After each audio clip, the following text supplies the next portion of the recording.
Super Saravana stores அத்தனை பேரும் அள்ளும் ஆடி தள்ளுபடி. எதிர்க்கட்சி தலைவருடைய கைது ஒரு பரபரப்பை ஏற்படுத்தி கொண்டிருக்கிறனா, இந்த பரபரப்புக்கு மத்தியில் கடந்த 1.5 மாதமாக தமிழ்நாட்டு அரசியலில் பரபரப்பாக பேசப்பட்ட வழக்கு தாவேகா எம்எல்ஏவை குதிரை பேர முயற்சி செய்து இழுக்கிறதுக்கு முயற்சி நடந்தது என்ற குற்றச்சாட்டு பதிந்து திருவல்லிக்கேணி போலீஸார் வழக்கு நடத்தி வந்தாங்க. இந்த வழக்குக்கு சென்னை உயர்நீதிமன்றம் தடை விதித்து உத்தரவு விதித்திருக்கிறது. பற்றிய விவரங்களோடு சுரேஷ் ஓற்றி. வணக்கம்.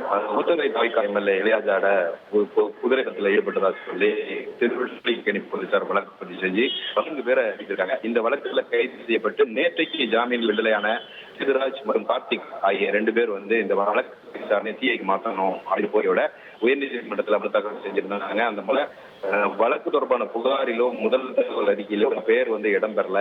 அப்படி இருக்கும்போது அது மட்டும் இல்லாம புகார்தாரிடம் எதுவும் இல்ல, பணம் கொடுக்கல, மிரட்டல. அப்படி இருக்கும்போது இந்த வழக்குல தங்களை கேட்டிருக்கேன். அது மட்டும் இல்லாம செந்தில்ராஜியை தொடர்பு கொடுத்து ஒப்புதல் வாக்குமூலம் அளிக்கும்படி காவல்துறையினர் தங்களை மிரட்டி வெற்று காகிதங்கள்ல கையெழுத்து பெற்றதாகவும் அந்த மனுவை குற்றம் சாட்டியிருக்காங்க. புகார் அளிப்பதற்கு 30 மணி நேரத்துக்கு முன்னாடியே இந்த விவகாரத்துல ஆரம்பகட்ட விசாரணை நடத்திலிருந்தே அரசியல் உள்நோக்கத்தோட இந்த வழக்கு பதிவு செய்யப்பட்டதுன்றது தெரியாகிறது.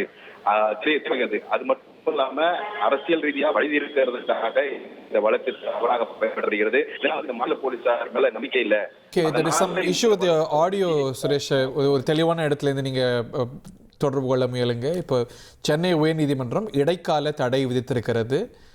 குதிரை பேரத்தில் ஈடுபட்டாங்க, தாவேகா எம்எல்ஏக்களை இழுக்கிறதுக்கு முயற்சி நடந்தது என்று புகார் பதியப்பட்ட இந்த வழக்கு, அந்த வழக்கு விசாரணைக்கு சென்னை உயர்நீதிமன்றம் இடைக்கால தடை விதித்திருக்கிறது. சூப்பர் சரவணா ஸ்டோர்ஸ் அத்தனை பேரும் அள்ளும் ஆடி தள்ளுபடி.